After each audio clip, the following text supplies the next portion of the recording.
down, chop it down, chop it down, you gon' chop it down. Chop it down, you gon' chop it down. Damn, set, watch him throw the ball, we gon' pick it off. You gon' let him hit the hole or you gon' cut it off. You gon' play through fourth and long or you gon' punt it off. Your defenders heavy hitters, put your pads in. Don't be looking for the ref to throw no flags in. Keep the helmet on, keep the cleats tight. You the type to want to win by any means, right? You should look alive, this is Trap or Die. Hey, I didn't even know it said that on Twitch, AJ. I thought I updated everything. Well, that's stupid. Let me go ahead and change. Hold on. How can I change this? Don't worry, y'all. There's nothing wrong. Just have an interesting situation. Let me go ahead and bring AJ into the show. We talking backstage and shit. There we go. Welcome back to another Trap or Die podcast.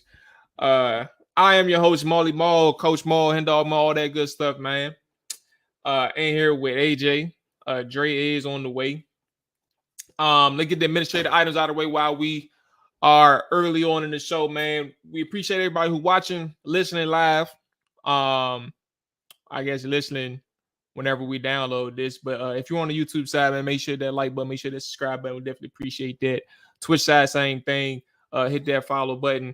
And yeah, follow button good over there. And if you're on the audio side, man, make sure you hit that follow button over on your favorite listening platform. If you are new and you haven't done so yet, man, that's appreciated. It's also free to social support, man. Give us a rating and review. Ain't nobody paying you. I mean, ain't nobody charging you. You know what I'm saying? Nobody paying us really either. Think about it. But it's free to do so, and we definitely appreciate it if you're brand new, or if you've been around and you haven't done so. It takes 2 seconds to do it. Give us a little 5-star, give us a little one sentence, one liner, you know, and we good to go. All right. I see everybody in the comments. Who we got? Rich and Will, Amani. If you want to Twitter side too, mind you, if you want to stay there, that's fine. We can see your tweets. We can see you comment on the stream. But if you want to migrate over to YouTube, man, it's definitely appreciated. Monty, appreciate you checking in. There you go. Norwood, appreciate you checking in as well. I see you found yourself over on from Twitter down to the YouTube side. AJ, what's going on with you, player? I gotta go ahead and update this Switch thing. Cooling, man. Cooling. Just a slight little headache. So yeah, not gonna be on camera today. But yeah, other than that, we good. I mean, look, I got a headache too. I ain't know that's why you about to get it. That's the reason why you ain't on camera. I'm about to say I'm going through it. I just had another meeting I got bro. But I don't know what it is. It's ever since I stopped drinking coffee. It's been a week now. I don't know. Like I've been having these dry headaches. I don't even know if that makes sense, bro.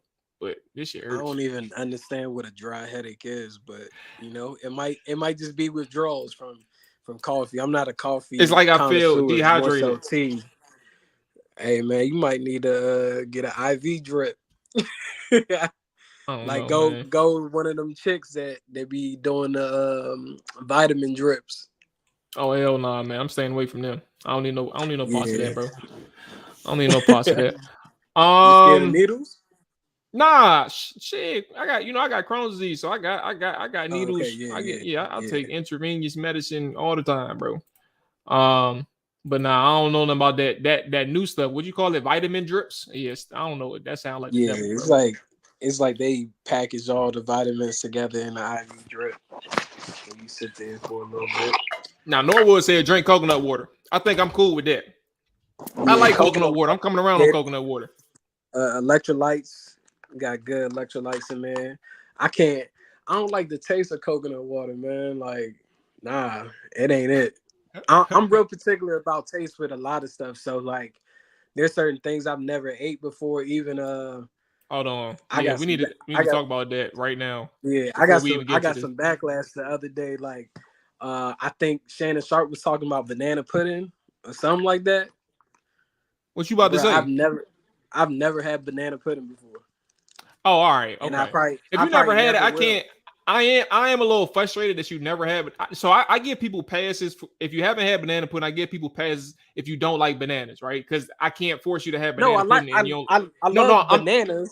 I'm saying I'm talking to people in general. Like if there's, I give people passes if they don't like bananas. Like, all right, I ain't gonna trip about it too much. But if you are a person who don't have a problem with bananas, which you just said you are, I mean, you are in that boat. I don't understand how you never had that Southern delicacy. It's amazing. I don't want to hype it up like to be something spectacular. It's just banana pudding. But at the same time, like sometimes when you get spoiled, you know, your parents or your mom and your grandmother know how to cook it or bake it. Hey man, don't get no better than that, bro. But what Hey else? man, yeah, everybody in my family eat it. I never could eat it. Like even grits, I've never had grits before. Like, yeah, I just stay away from a lot of different foods, bro. Like, You never had the grits, eggs, bacon combo, bro? bruh, Like all let on me one tell you, bowl? it's gonna sound weird to you and our listeners, but I really don't be eating nothing that looks like or whatever. If it looks like it's white or is white, I'm not rocking with it, bro. Like, no. Like I've never had cream cheese before. I don't eat ranch. Sour I don't cream? do none of that stuff. And sour cream never, dog. Like, and it's been that way since I was a little kid. So it's not like, Wait, oh, so you don't he's do just like white rice immature with his either? thoughts.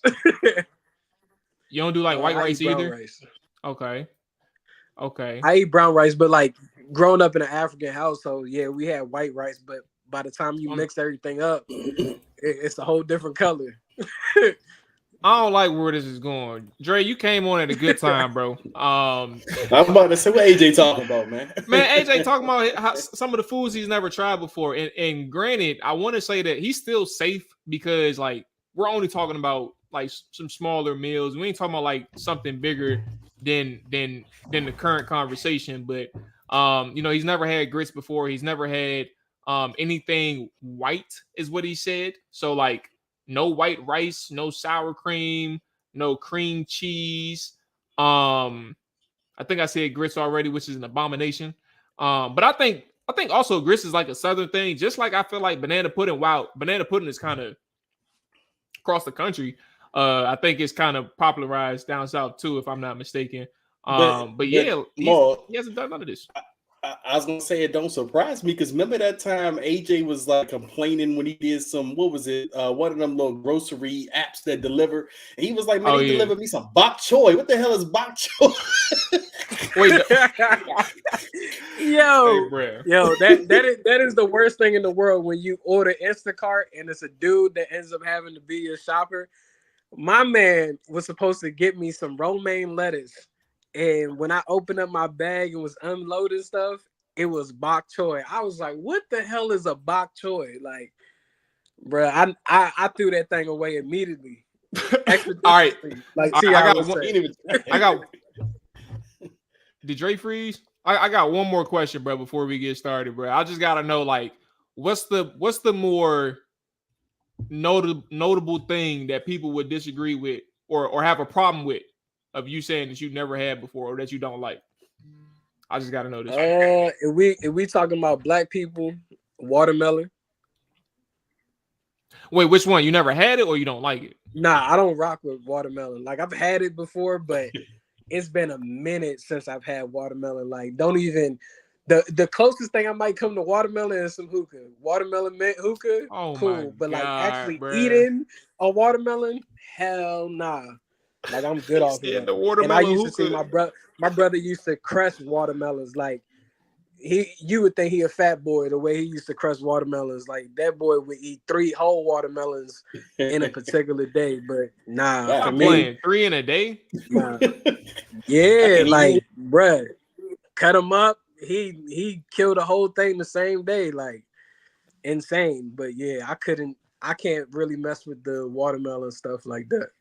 I'm actually the opposite of you with the watermelon. Like, so so when I was younger, I didn't remember me liking it so much, but I hadn't had it in years up until like maybe last year or maybe 2 years ago. I don't remember. But when I had it like that year or two ago, I was like, bro, I don't remember watermelon being so goddamn good. Like, I'm the exact opposite because I didn't remember exactly what it tastes like when I was younger, but me going over at least 10 years without having it. What was y'all boys eating growing up, man? Don't lump me into where AJ is. How you not know watermelon was good, man? I mean, AJ. I hadn't had. Well, you gotta remember, I was young. Younger, so when that time go by, I forgot what it tastes like. Like I was like, man, I don't remember like people crushing this watermelon. Like I passed. We had to cook. I'm like, let me get the hot dogs and hamburgers, bro. I don't need no watermelon. See, look, I grew up in the country, bro, so I ate all that. You know what I'm saying? I ate the scrapple. You know what I'm saying? We had the grits. Oh yeah, scrapple. That my thing. I'm from DC, but the country was my second home, so I had to eat all of that stuff. My folks from the southern part of VA, so yeah, y'all squirrel. I don't know. I wasn't doing that. Look, I ain't from Alabama. Hey man, hey, you know what we should do? We should have like a weekly segment of like name a food or guess a food that, because he said he's very particular, like guess a food and see if AJ's tried it or not. That was cool. That was cool. Norwood said we new school. That's crazy, bro. Hey, don't lump us with AJ. I'm offended. But hey, Dre, how you feeling before we get things started, man? You good, dog? Man, I'm good, man. Look, the offseason all to a great start. You know what I'm saying? I'm just ready for the draft. I'm tired of the conversations, man. Let's get to this draft and get the pro days. I don't care about these dudes throwing their shorts and all of that, man. Let me just get to who we picking now. That's all I care about. Right, we got a little sneaky drama going on too, man. We got a little former player sub tweeting like he, you know what I'm saying, like it's 2012 all over again, bro. Like he didn't forget that we know who he talking about, bro. Like, come on, bro. Say our name, bro. Say our name. You ain't got to duck us. You know what I'm saying? What it is? Yeah. Hey, you grown man. Stand on it. Stand on it. Yeah, I was like, we passed that point, bro. Like, if you got an issue, say something. And for those who are lost, let's go ahead and kind of tap into this before we kind of get into all the other news. I mean, first off, they re-signed Cornelius Lucas. We'll talk about that for a second. But the other news that's unfolded, lately is like the details of the Cam Curl situation moving on from Los Angeles. Moving on to Los Angeles. Obviously, as we know, his market took a big hit. Given the situation at safety across the league, I don't know if he anticipated it or if his agent was able to forecast it.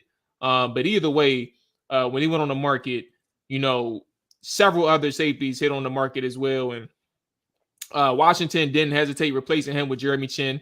I forgot who wrote this article. Maybe you all can fill me in. I do not remember, but it was a report that stated, you know, Jeremy Chin was the direction in which the front office was comfortable moving forward with, and that this new front office never even offered Cam Curl a contract. Ultimately, Cam Curl takes that 3-year deal in LA, and has a new opportunity out there, has some guaranteed money, right? And you know, he's just in a fresh start. Looking to keep playing and build up to where he can get a bigger contract next time around. He tweeted something. Matter of fact, I'm gonna give you the floor because you responded first. I just saw it in the group chat. But I'm gonna give you the floor, Dre. What did he say to the people that's following him on social media?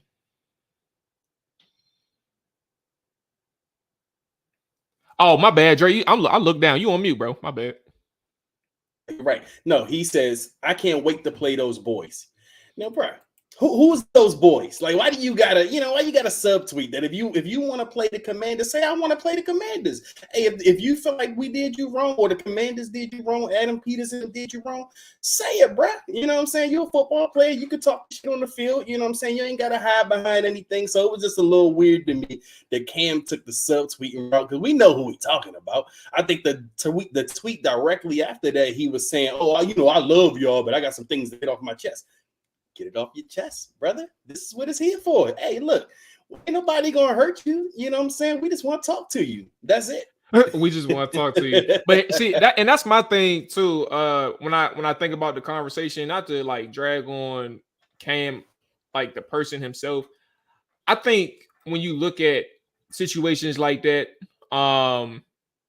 you can follow a trend, right? You can look at things that he has done himself.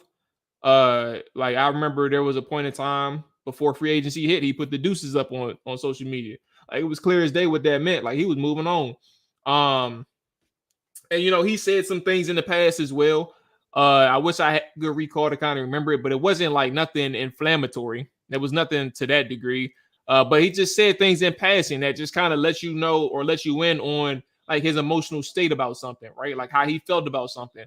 And I think this one in particular probably was like an ego hit. Like as far as we know, like seeing that somebody never offered you a contract or never offered Curl a contract, because I'm not talking to him, but like never offered him a contract. I'm sure for a person who's put blood, sweat, and tears into like his career here in Washington to start things off, you probably feel some type of way. And then it's an emotional thing for you to be upset and be like, yo, I wish I had these boys on my schedule, right? But honestly, I think sometimes what can hurt people, and I don't want to make this like a life story, but I'm just being real. Like what can hurt people is like, why you focus on what they doing? You still got paid. You got a contract. You're clearly wanted around the NFL. Somebody signs you, and I'm sure there was other suitors for you, just not at the money that you expected, right? Because like that was the biggest thing. Your market just kind of fell through. But I don't understand why you worried about a team who's done nothing but support you for the most part. The fan base clearly supported you. They wanted to re-sign you to 12, 13, 14 million a year before the season started. Like the fans ain't got no problem with you. So I know he wasn't personal with the fans, but it's like I think it's interesting that sometimes players choose the route that they take when it comes to business decisions and understanding that it's a business. Why are you taking something personal, especially with people that you just met? Like if they don't value you, go to a team that does and keep it pushing. Like you shouldn't even hold any hard feelings against this crew that don't think that they want to pay you what you want right now. Like you're not that, bro. Unfortunately, but it's the truth. And Maul, just real quickly, I was going to say, man, he has to kind of look at this situation. I know he's not really kind of thinking about that right now. He's probably in his emotions and everything, but the Washington team, in a sense, with Josh Harris and Adam Peters and everybody that's come in, it's essentially a whole new team to him. Like none of these people drafted you. Like these people didn't coach you here. Like Dan Quinn, none of these guys, they had you on their roster. So they look at you as a free agent that played for another team in a sense. And he should kind of look at Washington as, I played in Washington, but I didn't play for any of these people. So, we've been talking about this as far as like how they've been approaching free agency. Everything's about fit. I don't think they looked at Cam Curl and said that player can't play. I just think they looked at Cam Curl and said Cam Curl's not the fit for what we're trying to do here on defense. I mean, for whatever reason, and maybe they thought Cam wanted a certain figure. I don't know if how much talks they had with Cam's folks or his representatives and what the number that was being floated out there. But I'm gonna assume that Cam probably, in a sense, thought he was going to get maybe the double figures in the 10 millions, like maybe a $10-11 million thing. Maybe that's what he was thinking. Maybe he didn't see the market getting as saturated and flooded as it got, and that's why he didn't get the money or the payout that we thought he was going to get. But again, that's not Washington's fault. No one had ties to him here. Cam betted on himself, and at the end of the day, he probably just didn't get the contract that he was going to get. He's upset that he thought someone owed it to him here, and no one here owed him that. Yeah, that's a good point too. Like I wonder if he thought that he was owed because of the work that he put in. And he did a lot for the defense. Like he did a lot. He played on all three levels in a sense. He was moving around the defense. He had a lot of responsibility.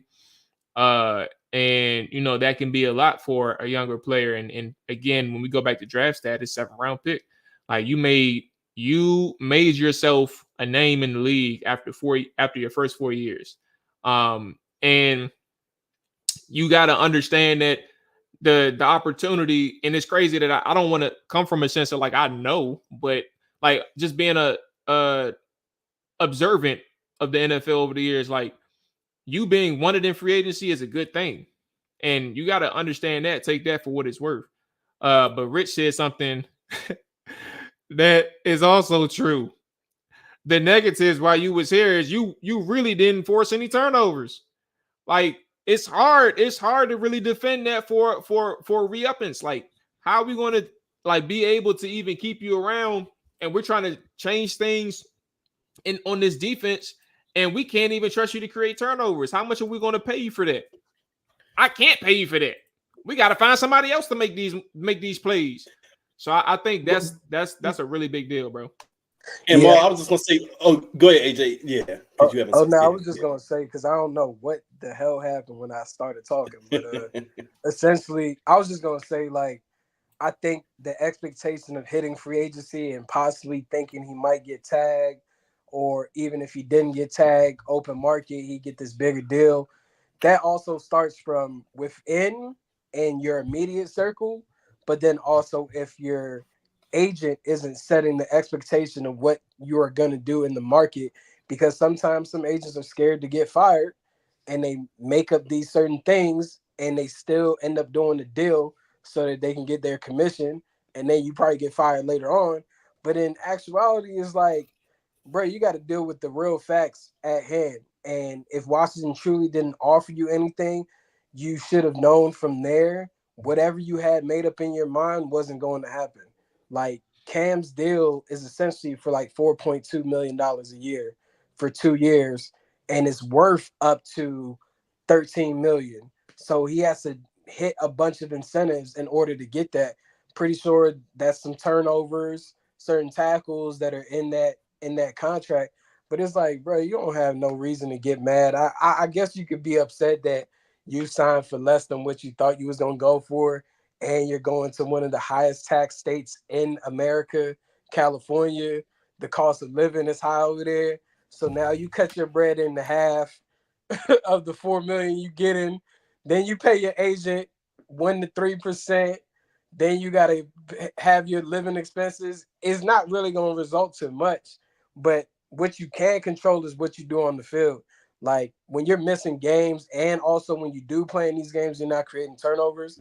It's going to be pretty damn hard for anyone to want to pay you a lucrative amount of money. I mean, no one really broke the bank safety wise.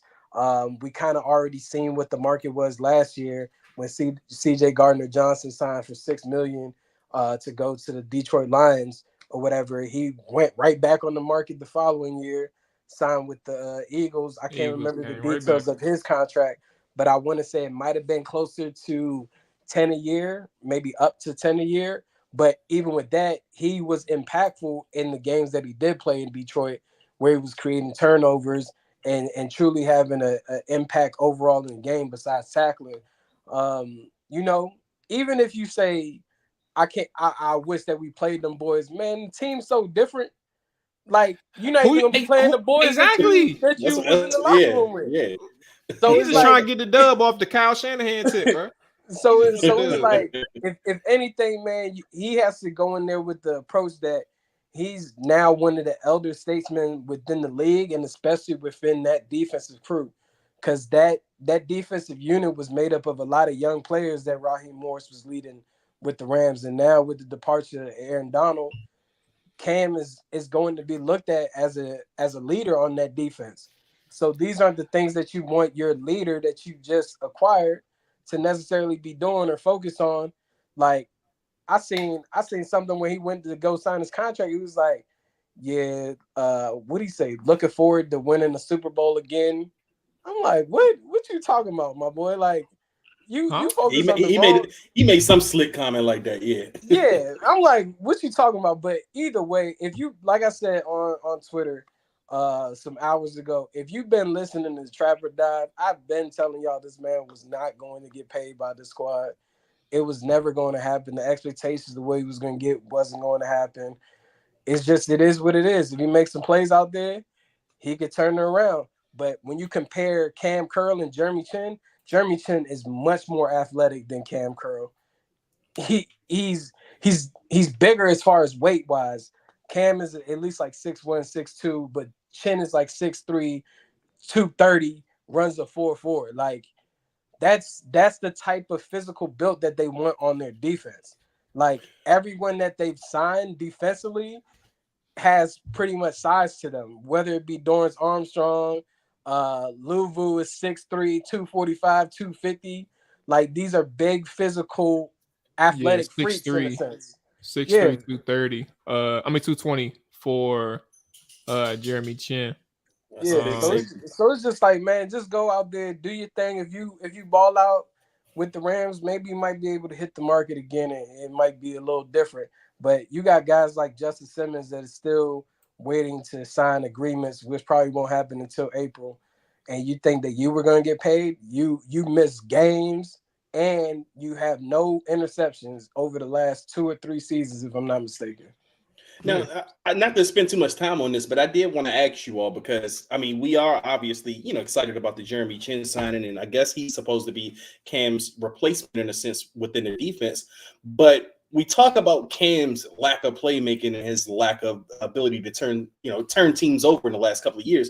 But if you look at Jeremy Chin in the last couple of years, I mean, just playing devil's advocate here, he hasn't really made or forced any turnovers even for the last 2 years. Now, I know he's been hurt, but what do you make of that as far as how they viewed the two? Like, I mean, AJ brought up a good point as far as Jeremy Chin has a different athletic build. And I'm wondering if Dane Quinn and Joe Witten, those guys are looking at that build and the potential of what he could do with that build versus, okay, he hasn't made plays because neither did Cam Curl. So, I mean, do you think that's the reason why they went into the Chin direction is for the physical build in the sense of what he could do possibly? Yeah, they looked at his traits. Like, they looked at his profile. Like, those are the things. And like you said, he's not a turnover machine, but the reality is we could take this risk on him as a 1-year deal and we're not paying him nothing. Like, he's not eating up our cap. We didn't commit big dollar amount. We're giving him an incentive to even prove his point further that he can be one of those guys within this league on a 1-year deal. And you'll see what happens with it. I mean, he's not, I'm not going to sit here and act like he's an all pro.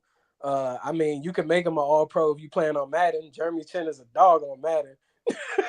But outside of that, it's like we'll see how he's utilized within this defensive scheme, and if they allow him to go downhill, he could possibly be impactful to where he could get a long-term deal with Washington. That's the benefit. You secure someone that has more physical traits that you like in that player, and you sign them to a 1-year deal, and they gotta show and prove to stay on the team. It's like I agree that it's trait based because you're not going to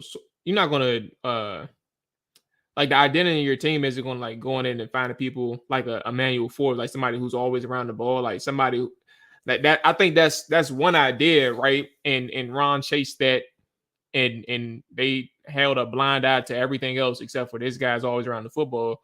But I think generally sometimes it's trait based and also how you can, shape a defense up. But also similar roles too. I think about farm systems in the NFL. Like there's teams out there who always is going to have a tight end. They're always good at having like identifying receivers. That's good for their team. They always have a running back on deck, right? All these teams that come to mind, receivers. I think about what's his name? Pittsburgh Steelers running backs. I think about the Tennessee Titans. They always gonna have a running back on deck. Tight ends off the top of my head. I'm gonna drop the ball on that one, but it's gonna take me a little minute to think about that one. But that's overall my point though. Like when you have like a farm system, that's one thing. And I think when you look at Jeremy Chin, it's not necessarily the receiver, but it's like a profile that these guys like. And that's kind of my best guess because I was curious before you said something, Dre. How many turnovers did he produce?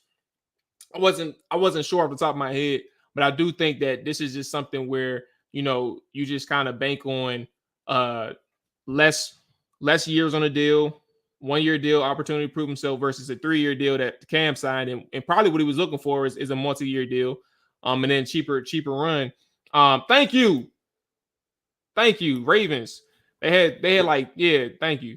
Todd Heat, Mark Andrews, they had a little system going. they had 3 Hayden Hurst, and then Hayden Hurst, now like they had these guys all in at one time. But that's likely now. Likely now. He's the next Yep. man up. So they have a system. But yeah, that's kind of where I am. All right. So first off, I wanted to address Hawk just because he shows some love all the time, man. But you're hilarious. Hawk said he's upset about Washington not going after the generational talent himself, Chase Young.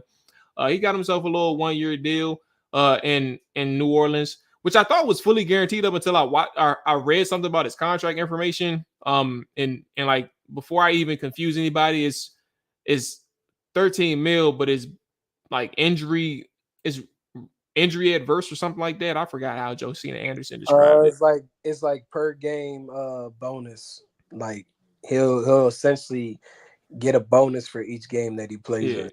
Yeah, basically. So the money guaranteed as long as he playing. But if he ain't playing or miss a game or something like that, then yeah. Okay. But yeah, shout out to Chase Young, man. Glad he got on his feet. Hopefully the surgery helps him bounce back. And we see some semblance of 2021, but we'll see. Hog, you are hilarious though. All right. What y'all know about this man, Caleb Williams pro day, bro? Did y'all see it? Honestly, bro, I missed it all. I just seen only thing I seen was him hugging Adam Peters. That's it. Yeah, I mean, what y'all think of? Oh, go ahead, AJ. Yeah, I seen it. Well, all right. Before I get into the question I was going to ask, then let's talk about the pro day. Like, was it anything to take note of, or just like the handshakes and the hugs? Because I saw your boy out there, Keenan Allen, too. That boy was out there. I mean, I think with pro days, man, it's just a waste of time, honestly. It's just another reason for team executives and representatives to travel. If you're gonna go to dinner with the guy, maybe the night before or the night after, cool. But you're really not gonna learn too much from pro days. Everything that you need to know, honestly, is on film. Maybe you can say, "Oh, I get to see this person up close and personal," but I mean, a quarterback throwing against no defense, going against the air is like, all right, like, what is that? What is that really gonna do for you? I mean, he had a couple missed passes. I'm not tripping about that. Like, I could care less. He missed passes today. I've never seen anyone miss a pass in pro day. But listen, though, you know what's funny? Because I wasn't even about to talk about that, but I'm glad that AJ mentioned it. It was something else. It was another angle I was going to bring up. It is interesting, though, because, pro days are so scripted that, like, people only missing, like, 1 or 2 passes at a pro day. Not to say that's something to take note of. I just think that the way you pass it off, I was like, that's interesting because people really don't miss it at a pro day. Yeah, right, I mean, it's scripted. It's scripted, but still, at some point, like, I'm not saying, it's like egregious misses. It's like, all right, wide receiver dropped the ball. It might have been off a little bit. As you could tell with his script, it was focused primarily on playing from in the pocket. It wasn't like, let me go have a Zach Wilson or Jamarcus Russell moment, or even an Anthony Richardson. I mean, it was outdoors, not like let me go hit the top of the ceiling. It was more so like predicated on showing how he can maneuver within the pocket. At the end of the day, I commend him for even doing a pro day. If it was me, I wouldn't have even done a pro day. I would have took the same Marvin Harrison approach and been like, but that's so fresh. I was thinking about that. But I think that's so fresh though, because like who else has done it? Like I'm seriously asking because I don't remember who else has done it like Marvin Harrison. I feel like he's the first one to be doing exactly what he's doing. I mean, intentionally, I think he might be the first. But I mean, there's a bunch of kids right now that's injured that won't get to experience a pro day. So and didn't experience the combine. Hey, bro, there ain't nobody coming to Ohio State's pro day, bro. That day, bro. He said ain't nobody going. Yeah, and if a top player tells in advance that he's not going to the pro day, like a lot of those representatives not showing up either, like because they want to see that particular individual. So if like Caleb Williams had announced 3 weeks ago that he wasn't going to be throwing at pro day, none of those people would have been at his pro day today to see the other guys, his teammates. So that's kind of what it's used for. Like, then you get other individuals from like regional teams in the area. You get free agents that are wide receivers, tight ends, or whatever position that they're working out at the same time. Like it's pretty much like a networking event. That's essentially what it is. I was just going to say it's a difference between a Marvin Harrison and a Caleb Williams missing. Like Marvin Harrison is fine, and even the explanation was fine as well. He said, "Hey, I asked the teams that possibly want to look at me. What do you want to see from me? I'll go out and do it." But teams were like, "No, that's okay. We need the game. We got the game tape," which is why pro day is kind of irrelevant to me in the first place. Because what are you going to learn about these guys in t-shirts and shorts that you don't see from the game tape? But I will say, I do think it's cooler, even if you're not learning anything, just because you're having this event. I do think it's better for the quarterback to participate, not for the quarterback himself, because we're not learning anything about Caleb in shirt and shorts. But Caleb has wide receivers out there that wants to get drafted, like Jerry Rice's son, Marshawn Lloyd and those guys, and they can use a Caleb to throw them the ball to make them look a little better for the scouts that are out there. So I do think it's a little bit more important for the quarterback just to participate. I mean, not to say that this is going to do anything for his stock, but just more so for help out his teammates, and it shows a little bit of character. Yeah, I think that's a really good point. Because take exactly what you said and copy and paste that to next week with Jaden Daniels, who they asked him we talked about it at the combine why he didn't do anything, and he said he was going to save everything for his pro day. Even though he could have done both, but he was going to save everything for his pro day. And look out for his guys. So I think that is interesting from a quarterback perspective. What do we think about the idea of Chicago finally trading Justin Fields? Dre, I saw your tweet earlier today. So you have the message. You have flip-flopped it 3 times in a matter of a week. And I love it. but what do we make about Justin Fields being shipped to Pittsburgh of all teams, which is surprising after they done got Russell Wilson? Because I didn't know where Justin Fields would go after that. But they end up taking both Russ and Justin. And now Chicago officially has no starting quarterback. What do we make of that? Well, for me, Mual, that was the dagger. That was the stake that went through the last little glimmer of hope that we had, or at least that I had for my little flip-flopping thing. But no, I mean, when I seen that, I just pretty much knew it was a foregone conclusion that they're taking Caleb. And the only way, and this is a very, very, very little chance that will happen, that anything other than the Bears drafted him, it would have to be Caleb pulling the what RG3 suggested, and he should pull a Eli Manning. I don't know if Caleb's going to do that. I want to ask you about that too. We can actually merge that into the conversation. Fuck it. Let's go. Yeah.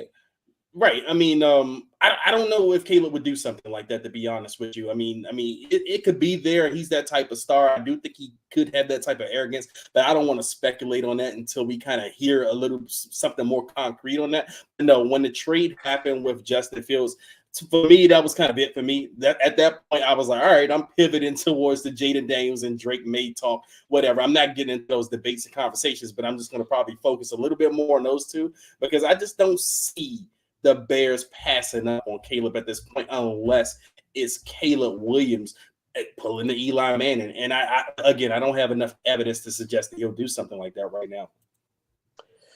Yeah, I mean, I think with the Justin Fields situation, it's kind of been all over the place. We heard that they weren't actively shopping him.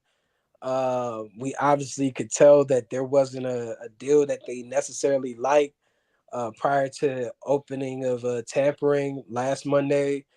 So it was a bit confusing, like what's going on here? Are they really planning on sticking with Justin Fields or not? So to get that information, what was that, Saturday or Sunday? That Justin was getting traded to Pittsburgh after they just signed Russell Wilson was kind of like, what in the world is going on? But you kind of get it as well for Pittsburgh's standpoint. Yeah, I just thought that maybe for what he went for, some other teams might have been interested, like Atlanta. I think it's worth the risk, especially with like Kirk Cousins coming off of Achilles. You have no clue how that's going to work. He easily could re-injure himself. And now you're back to having to use a poor quarterback. I think Taylor Heinicke is still under contract with Atlanta. But I mean, for Chicago, I mean, we know that they're going to get a quarterback, Can I sit here and say that I know definitively that it's going to be Caleb Williams? I don't know that. I think anyone's on the table for them at number one if they decide to stay there. I also think that they could still play this to where they may not necessarily love Caleb all the way. They could trade back, get more assets to build towards their team this particular year, and still get the quarterback that they like. And it could possibly be a Jaden Daniels or Drake May. I guess the more challenging part for me is the OC that they hired, Shane Waldron, who was the OC for the Seattle Seahawks just last year. I'm not quite sure any of these guys truly fit within his scheme. Like, so he's gonna have to adjust how he calls plays as well. Because a lot of what Seattle did is under center. They're not playing out of shotgun primarily.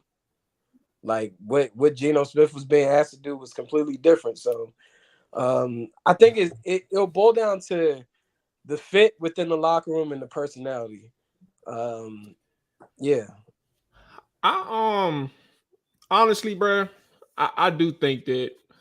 I mean, well, I said it before he got traded, but I do think that it's still, for me, it's hard for me to move off of Caleb Williams. I do agree with some of what you said, AJ, though. I don't think it's definitive. I think that there's a slight chance something can happen. I think that they may be comfortable. The way that they're playing things, I think that they may be comfortable, moving out of one if something, comes up, right? But it has to be that something, like a generational type of trade. Also think that, I'll start there. I think that Caleb is in this position, right, where, he has the power to, like, tell them he doesn't want to play there. But I think all of that is kind of like a red herring. I think all of that conversation, even what RG said, like, that made no sense to me. Like, why would he? I'm serious. Like, why? What reason would he want to move away from them? The only thing that'll change if things don't work out in year one and it ends up being disastrous is the head coach. Like, it's not like that's what I thought too, Mo. Yeah. Like, what? I mean, but that's a major reason though, because like, that is a big thing. It's not a like the head coach and the GM could literally get fired by this time. The GM just got hired like recently. Yeah, I don't know about the GM, but the head coach. That's what I'm saying. Like the head coach is the one on the hot seat. Eberflus, but I still think you give GMs a little bit.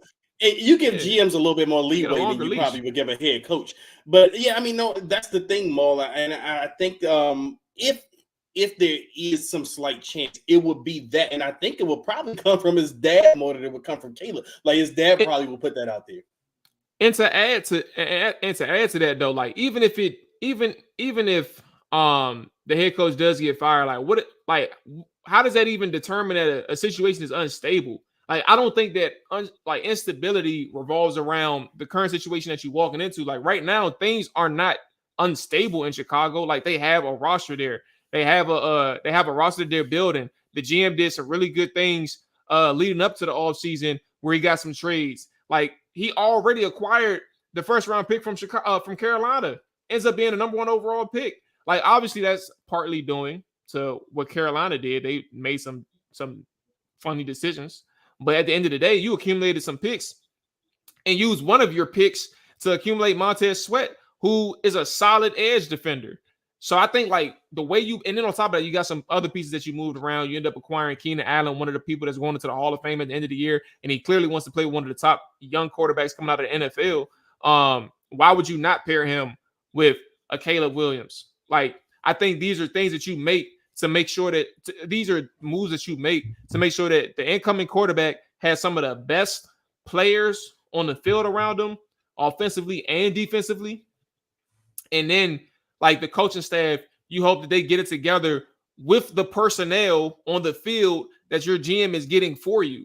I think that, and to that point, and the reason why I brought the GM up in the head coach situation up with RG is that the GM has done a good job in terms of on his side of things. Like, I think the only thing that you can really ask in terms of this all season is like if he could have done something better in terms of his card and protecting his cards is how he handled the Justin Fields situation. You ain't get shit for him. You traded him away for a 2025 5th round or 6th round pick. Like that's nothing. And you could have played your cards a little bit better in that situation.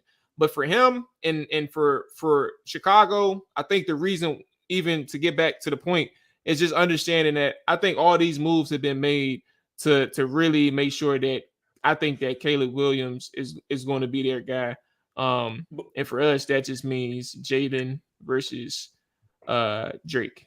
I mean, I feel like how they've established the offensive side of the ball can benefit anybody that they draft at quarterback, right?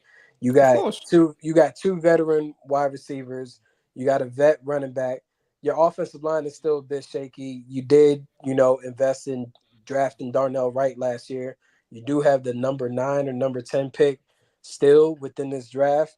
Once again, it just goes back to the situation. That's where if Caleb is that guy, he could be like, I'm not quite sure if I fit within this offensive scheme.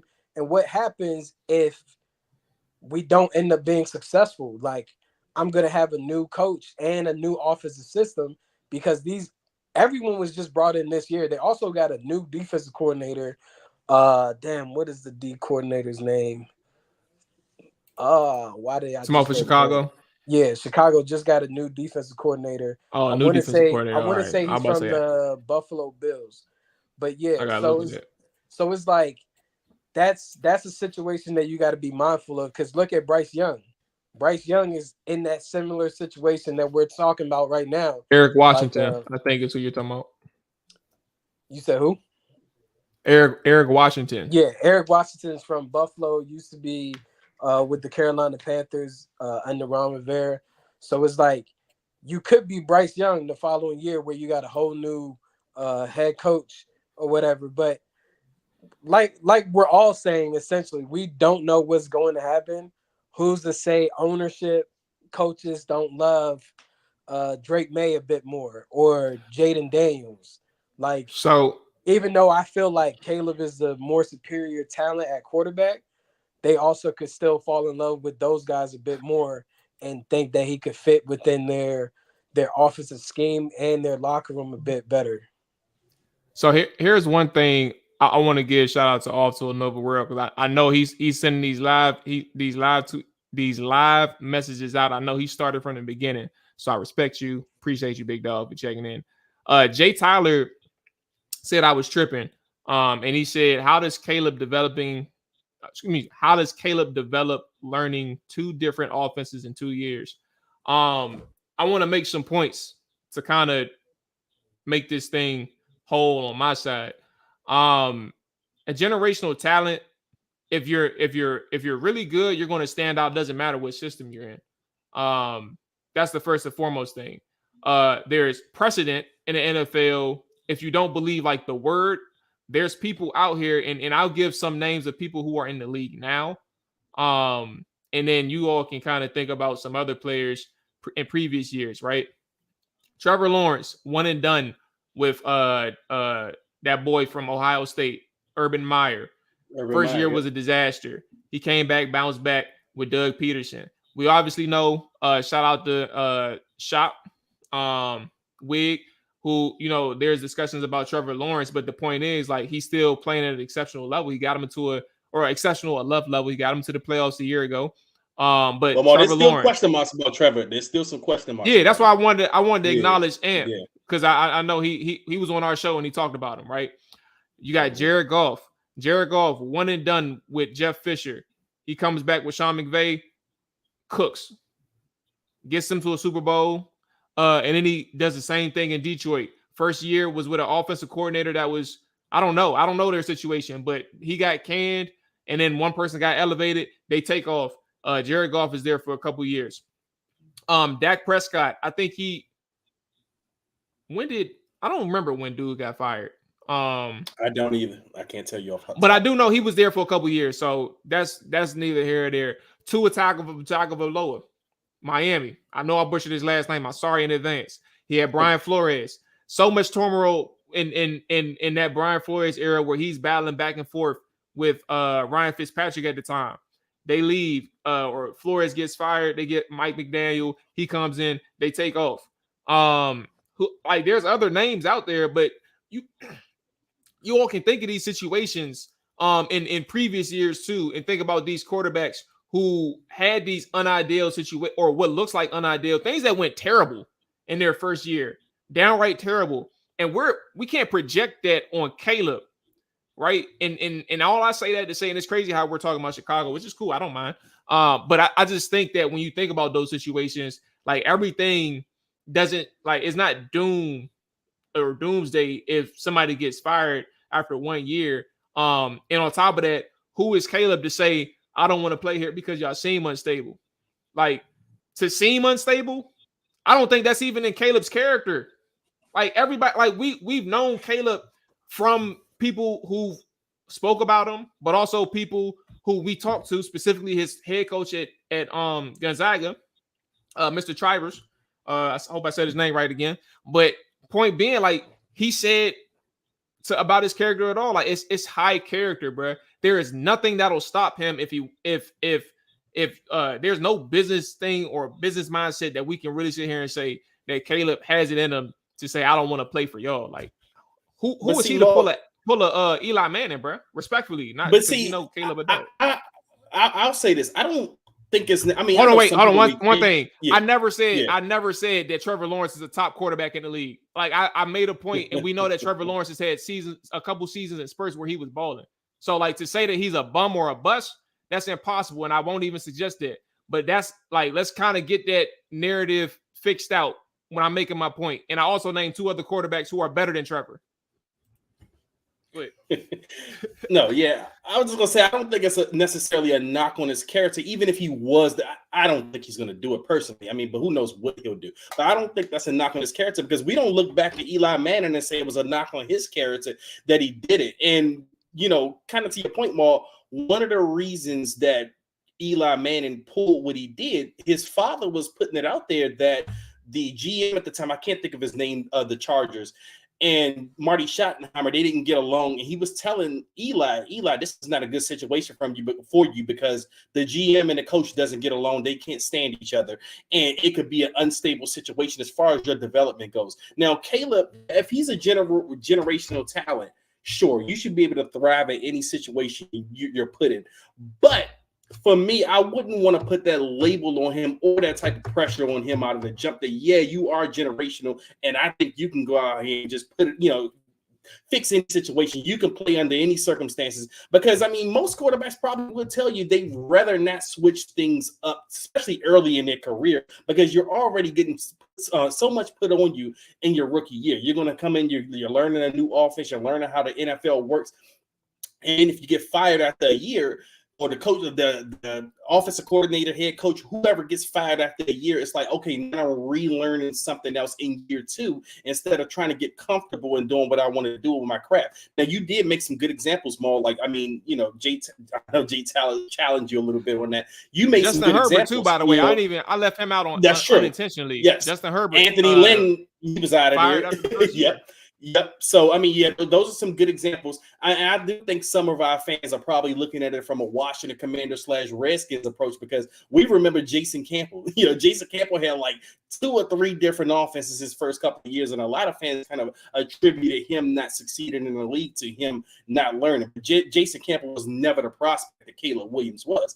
But to kind of transition this all to some Washington football talk, we are talking about the Bears a little too much, but we haven't kind of, and this is, a good transition because we're talking Justin Fields and the trade and the Bears and what they did. We haven't even talked about the Sam Howell trade. I think that happened after our last show. So how do we feel? I mean, and we can kind of talk about Ryan Poles, the GM for the Bears, and what he did, because I do think he dragged his feet on the whole Justin Fields thing. Did he kind of mess up the compensation for Justin Fields? Because a lot of people are putting it out there that we got more for Sam Howell than they got for Justin Fields, who was a more, established quarterback in this league. I know the answer, bro. Hey, goodbye. Hey, bro, man hit the high notes, bro, in the harmony. Nah, bro, I do think the answer for me, I'll be quick. I do think the answer is simple for me. I keep telling y'all, like, first off, he overshot himself. Like they thought that Justin Fields was worth more than what he actually was worth. But then secondly, like they value what Sam has flashed more than what Justin Fields has shown consistently. Like Justin Fields has only shown one thing consistently, is that he a dog with his legs, but like he a little bit slow to process. But there's some flashes of like some very high level flashes in Sam Howell's game. And maybe somebody took the bullet and said, like, maybe we can get that out of him and make it more consistent. So I think that's kind of the difference in value, in my opinion. Yeah, I think the difference in value is more so because Sam Howell has multiple years still remaining on his contract, and what he's getting paid, like this year alone, is like $850,000 in comparison to Justin Fields being open for an option, due to being a first round pick. So you got to decide if you're gonna pick it up or not. And his salary alone this year is either like $5 to $6 million.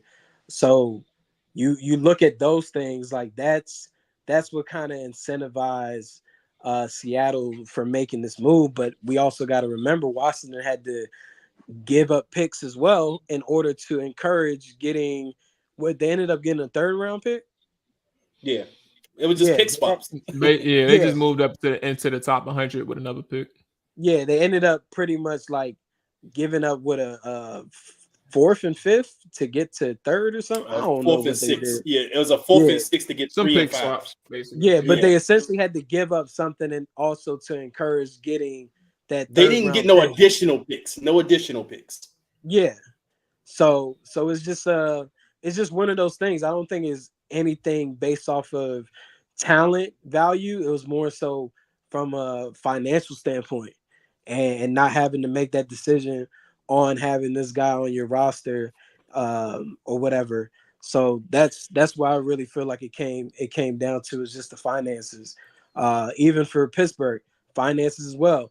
If they had to pay Russell Wilson $40 million, they don't go and acquire Justin Fields. But because the Broncos are responsible for his contract this year, they could sign him for the $1 million and still bring in a Justin Fields who's going to be making the $5 million. And whoever wins out the battle, whether it be training camp or during the season, that's who they'll end up possibly deciding to extend. And that's a great position to be in after you're moving on from your 1st round pick and Kenny Pickett. So that's just where I think that it really came down to, is more so the financial value than the talent. Because, I mean, Justin Fields is talented, and we can't sit here and say he's like a bum. He wasn't really playing with nobody. That's the reason why they were able to acquire, the trade with the Panthers last year and getting DJ Moore, is because they wanted to see how he would look with a better weapon around him. But still, the OC wasn't good enough, like in Luke Getsky. And after the tampering period, you really didn't have any other teams that you could really make these deals kind of shake with. Because even if the Raiders were interested, it's like Luke Getsky is the OC over there. So it's like, where do I really go? Where do I really get a fair chance to still make a name for myself within this league? And they said that Justin Fields had a bunch of opportunities, but they kind of put it in him and David Mulugeta, his agent's hands, to pick his destination. So maybe there was even more value for him. We'll never really know until someone leaks it. But they just thought that it was the best situation for him, not to possibly pin himself as a NFL backup, but also still have the opportunity to be a starting quarterback once again in this league. Well, look, for me to follow up on this, I guess the Sam Howell talk, on the opposite end of this, now, a lot of fans kind of think this might be one of Adam Peters' first mistakes in trading Sam Howell so prematurely. And they're also kind of saying, "Oh, look how the league values Sam Howell." But doesn't this kind of tell y'all like what Adam Peters thought of Sam Howell? Like I think this for me tells me that Adam Peters didn't see a quality starting quarterback in Sam Howell, or even someone that he, felt bad about just getting rid of so quickly. I mean, traded Sam Howell within 2 months of taking the job. Like, he didn't even make it to a training camp. He was like, yeah, I think we've seen enough of this guy to not feel so bad if we have to get rid of him. Hey, I mean, Dre, I'll agree.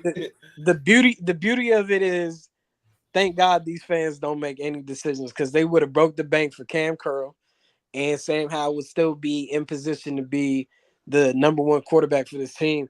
But when you really just break down tape, like you said, Adam Peters, they didn't see a guy.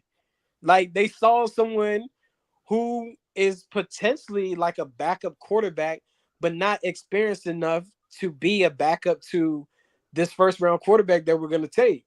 Like, if Sam had been in the league for 4 years and multiple seasons of experience starting, yeah, you probably may not trade him just based off the financial aspect. But because he played in 1 year and he's still young and having to learn a whole new system once again, what value can he bring to a quarterback room? Nothing. Like, he can't bring nothing, because he's going to be learning just like that rookie quarterback that's going to be selected at number 2. So it's like, you're better off just moving on from it.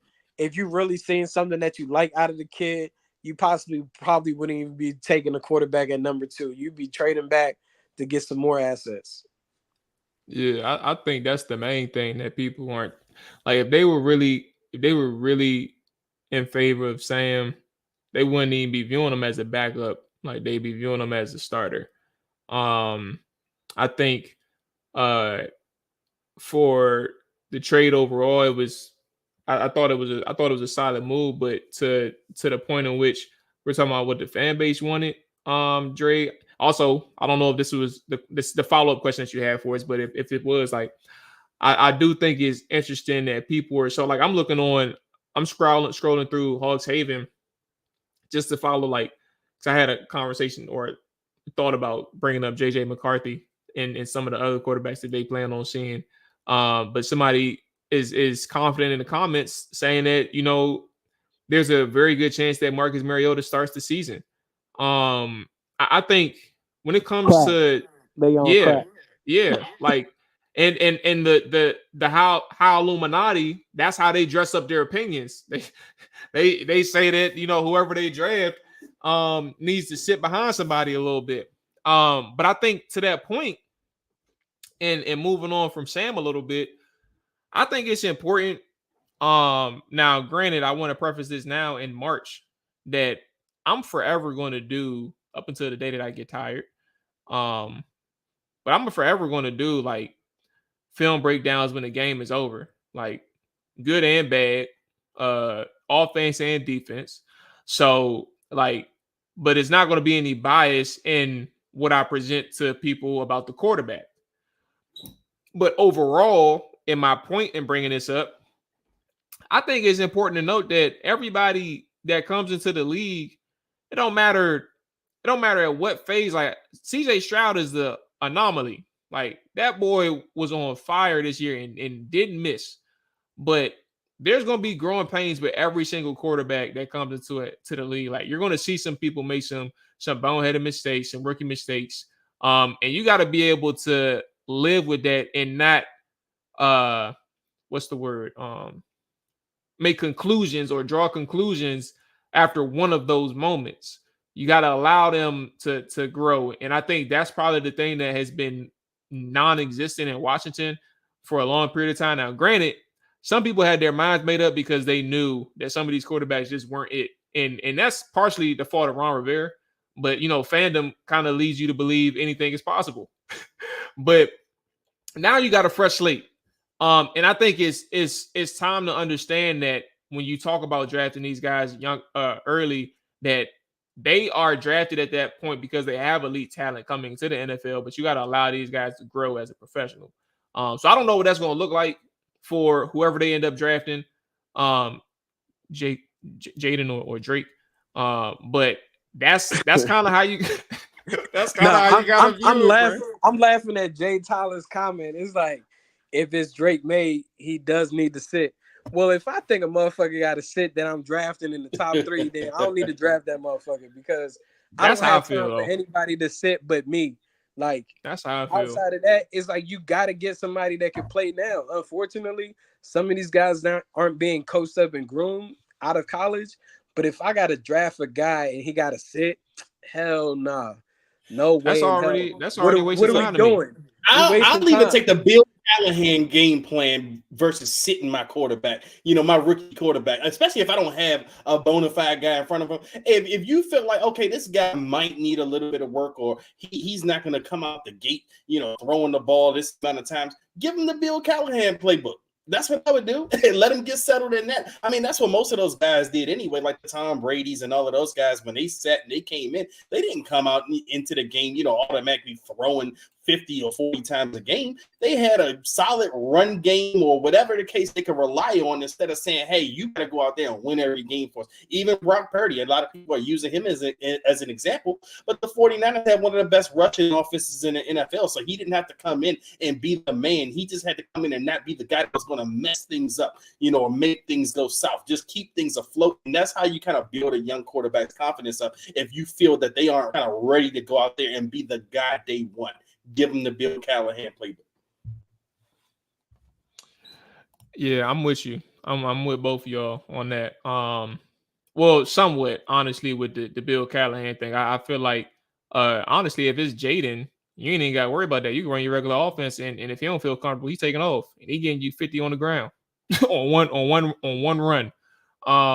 But yeah, it is interesting. Quick thing, and then we can clock out. What do we think about do we make anything of Washington deciding to have these visits with the top quarterbacks in the draft? I know they're meeting with JJ McCarthy, I think, on Thursday, which is tomorrow, before his pro day on Friday.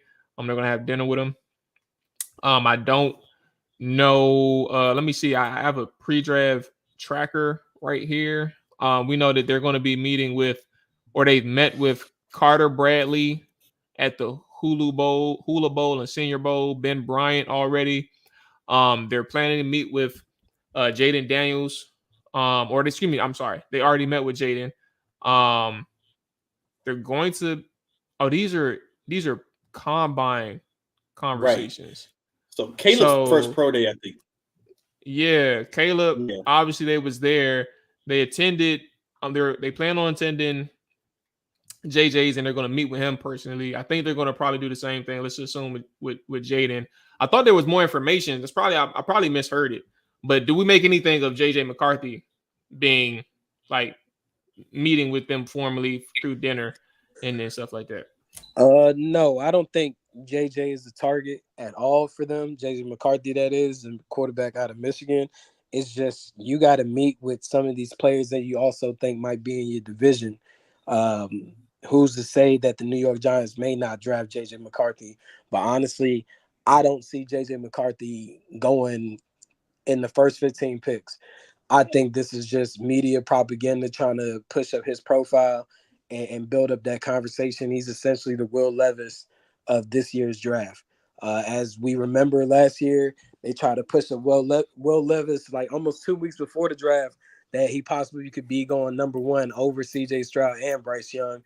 And that man ended up staying in the green room the entire first round on Thursday and ended up going second round to the Titans.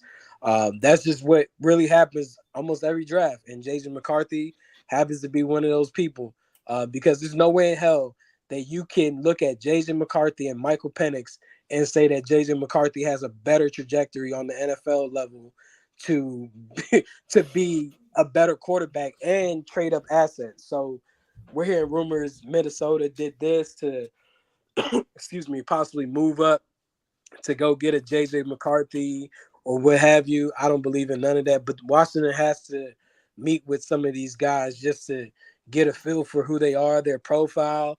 Like I said, JJ could easily be a quarterback within the NFC, whether it be the Vikings or even the NFC East with the Giants. You want to be able to get some type of information on those individuals.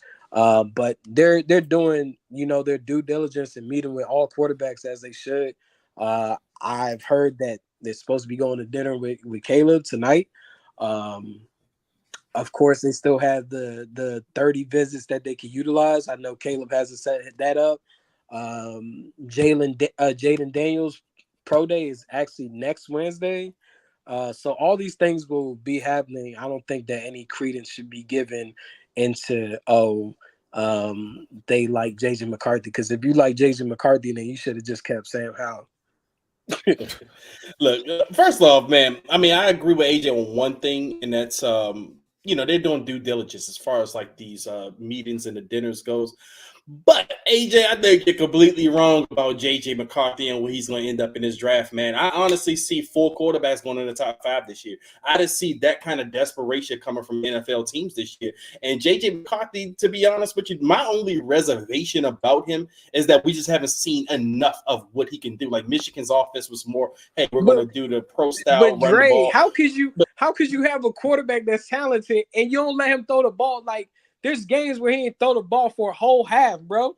Like, what? Like, I mean, that's the case, go put me and you out there. You feel me? But see, that might be my reservation, but that was Michigan's offense and what worked. I mean, teams couldn't really stop him. I mean, they ran a pro style offense in terms of what they're doing in college football that other teams aren't doing. I mean, that's why they were able to go out there and dominate the Penn States and even finally get off the schneid and beat Ohio State. I mean, they were going out there playing like a pro style football team, and they had the skill position players to do so. I mean, you got Blake Corum in the backfield. They wanted to get Roman Wilson carries out of the backfield as a wide receiver. They were, distributing the ball like that. I guess Harbaugh just didn't want to put too much on him. But again, that is a reservation of mine, AJ, in that, hey, we didn't see enough of it to see he can do this consistently, maybe, but he did look good in the opportunities that he did have to throw.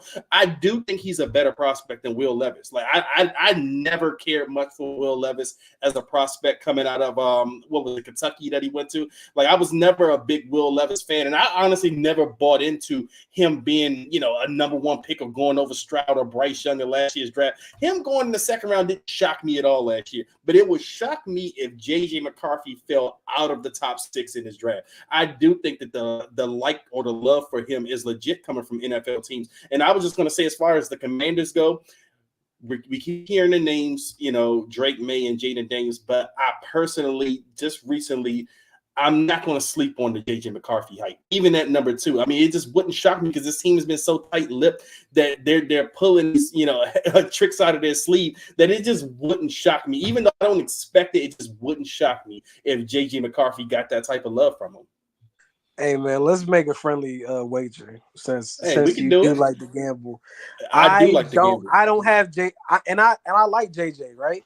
But I don't like him as a first round prospect. Like if I'm a team, I'm not trading up or using that asset to go get a quarterback that I think is just going to be average. Like if I'm drafting a quarterback top 15, I need that quarterback to be elite.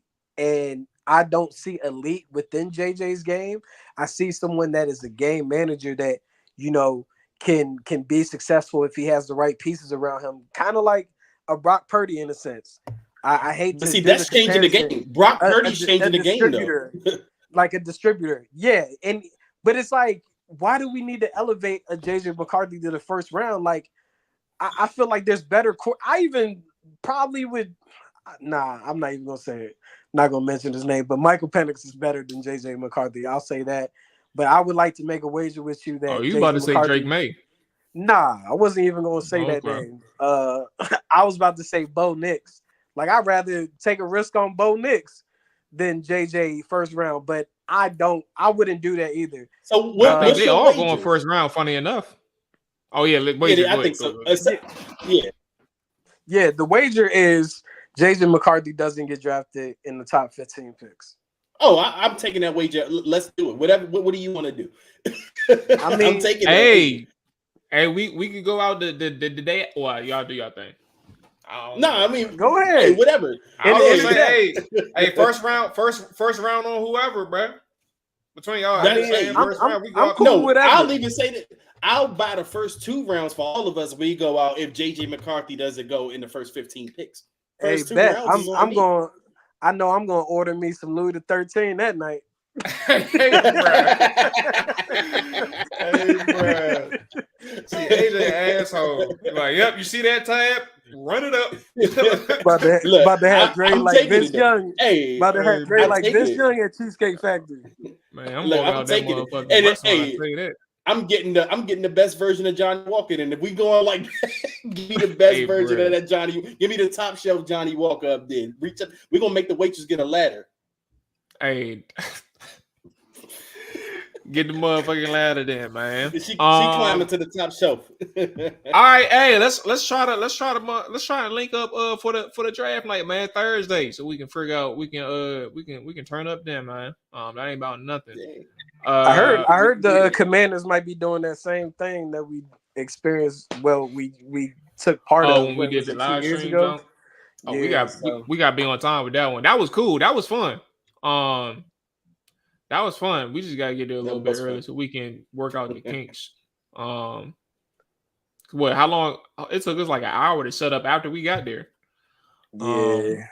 But we ain't missed nothing. We still was able to get all the players on. That was fun. Shout out to Fred Smoot, man. I gotta talk to him about Drake London.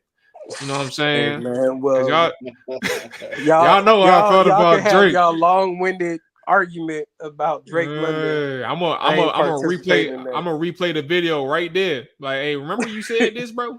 Let me tell you something about the boy Drake, man. He about to go for 2,000 yards with Kirk.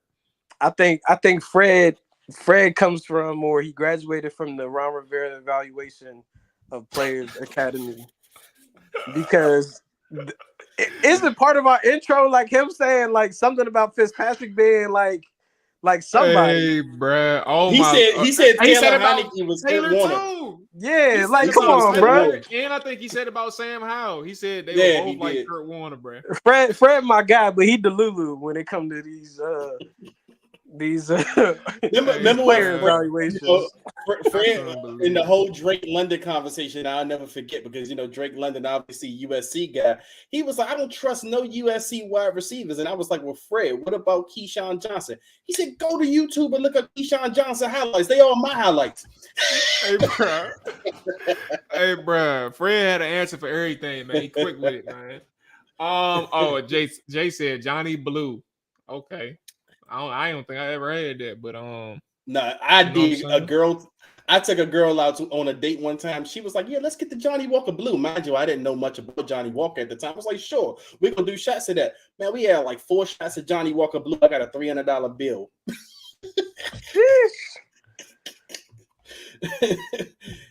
Homegirl was lucky she was thick. I hope you got some cheeks that night. Oh yeah. She was my type. Or anybody Johnny gonna have to see me. Okay, there go Drake. She is my type. Hey, that's so funny because I know Drake's stories, bro. Yeah, she was my type, bro. Drake. All right, boom. There you go, man. Money well spent, I guess. I don't know. I'd have still been mad the next morning. Fuck all that. Yeah, all right, there you go. Say, hey, that's it. We done. Monty said AJ got to eat shrimp and grits if he lose. Ooh, that's Bruh, I'm allergic to shrimp, so I would die. I don't want to kill him. I'm allergic to kill him, man. Yeah, I like it. All right. I did like the bet at first. Amani tried to kill me.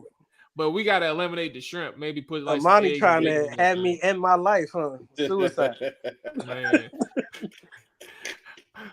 Amani meant well. But that's gonna wrap it up for us. We'll be back next week. Tuesday or Wednesday, we'll figure it out. I don't think we can talk about it because it wasn't much news that came out of Caleb's Pro Day. So Tuesday or Wednesday, just be on standby. All 32 back Friday morning. Podcast as well, and on YouTube live streaming and pre-record, all that good stuff. More film sessions on the way. If you haven't been on Hogs Haven already, there's some written ones out there. You can check those out. I put out 3 this week. I'll put out 3 more next week. And keep going into that flow until I just offload all the ones that I got. Y'all enjoy yourself. Dre, AJ, y'all take it easy. Chat, appreciate y'all watching live, listening live. Anybody who I missed since you've been on the show, man, appreciate y'all watching. Enjoy y'all weekend, man. Stay safe. We out here. Peace.